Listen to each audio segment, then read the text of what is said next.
All right, let's get straight into it today. I'm making shawarma at home, and trust me, this is easier than it looks.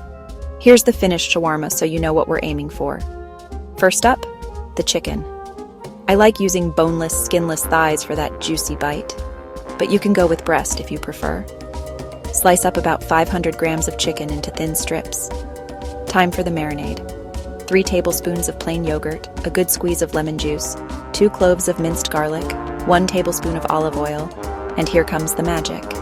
1 teaspoon of cumin, 1 teaspoon of paprika, 1 teaspoon of ground coriander, and 1 teaspoon of turmeric.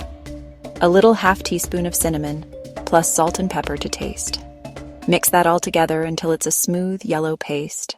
Now, in goes the chicken. Make sure every piece gets coated. I cover the bowl and let it marinate in the fridge. Honestly, overnight is best, but even 30 minutes works if I'm hungry.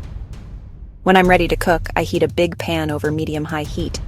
Drizzle in a touch of oil, then lay the chicken flat. Hear that sizzle?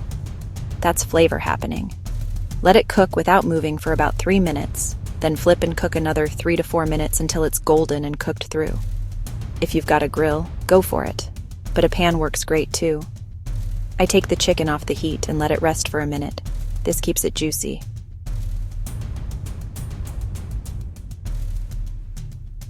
While that's happening, I prep my fixings. I slice up tomatoes, cucumbers, and some crisp lettuce. I also like a quick garlic sauce. Just mix 2 tablespoons of mayo with a clove of minced garlic. Time to assemble.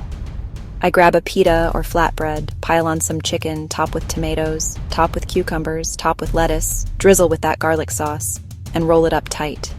That's it, homemade shawarma. Fast, fresh, and packed with flavor. Give it a try and let me know how yours turns out. All right, I'm off to eat. See you next time.